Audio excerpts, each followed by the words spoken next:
All right. Huzaifa says one entity assets should we create for LLG brand as a whole in the beginning when it is new and not rented out?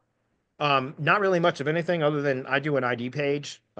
You can do an ID page, but I really don't recommend building branded assets for your LLG branded sites or location sites until you have a paying client. And then you use their budget, part of their budget, to build the branded assets in that area. And that's, in my opinion, 100% legal or ethical because that asset is going to benefit their business while they're a paying client. So I don't like to, I build the organic only assets to rank in organic search, which is just on my domain. And then I don't like to start building branded supporting assets for each location until I have a paying client in that area. Um, Brian, you don't do a whole lot of lead gen stuff, do you? You just do retainer work. Is that correct? No, I do both. Oh, do you? Okay. Yeah. So with Legion, that's exactly the way that we do it. I might make a couple things that are the idea here is like low cost, high value, right?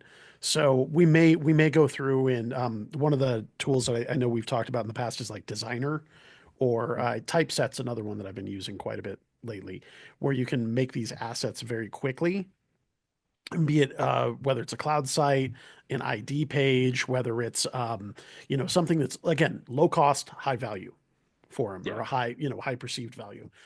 Um, I will occasionally do stuff like that, but when I'm doing 100% with lead gen type stuff, until you're a paying client of mine, like the bar's set kind of here, right? I'm not going to go above and beyond until we actually have a contract in place because at the end of if I'm doing too much of that, then I'm doing free work. That's right. So, yeah. That's right. Yeah. And for me, it was just, because there's been times where I've put a lot of energy and resources into building lead gen assets that I never end up monetizing.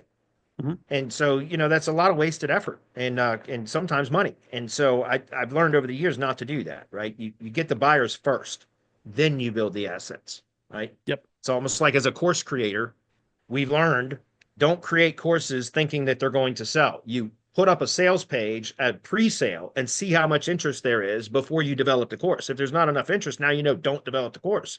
You know what I mean? So it's just learning through experience when to build the assets, Suzaifa. You'll get there.